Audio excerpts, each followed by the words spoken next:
been nearly a month since the Biden administration rolled out its so-called infrastructure plan.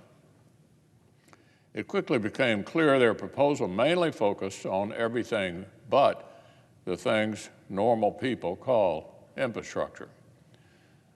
The day this plan was introduced, the White House messaging document mentioned the words climate and union more often than roads and bridges. And the numbers back that up. Out of more than $2 trillion in proposed spending, less than 6% would go to roads and bridges.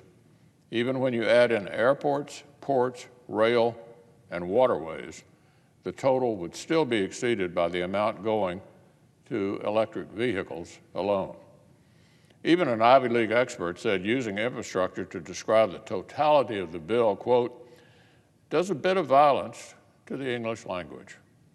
So after a few days of trying to battle the English language, Democrats began to pivot. I understand this is no longer an infrastructure plan.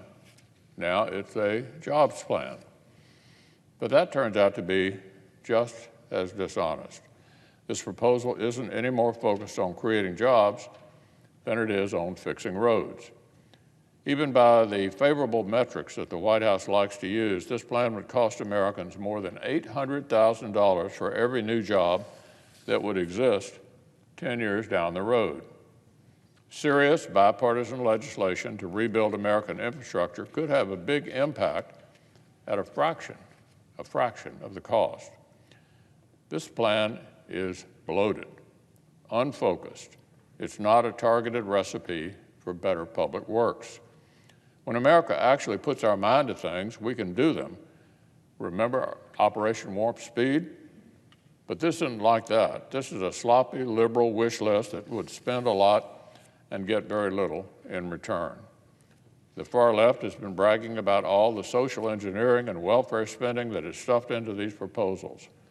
They boasted that the DNA of the Green New Deal is all over this administration's agenda.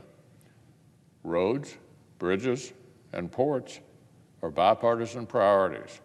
Water infrastructure and broadband are bipartisan priorities. That's why when the Senate tackles honest-to-goodness infrastructure in a smart way, we almost always have wide bipartisan margins. Last week, our colleague from West Virginia, Senator Capito, got together with the other ranking members of committees that deal with actual infrastructure. These Republicans put forward a smart proposal that would meet pressing needs in actual infrastructure. So now comes the critical moment. Now's the time we learn whether Democrats really want to jumpstart actual public works projects or whether infrastructure was only ever intended as a wrapping paper for unrelated gifts to the far left.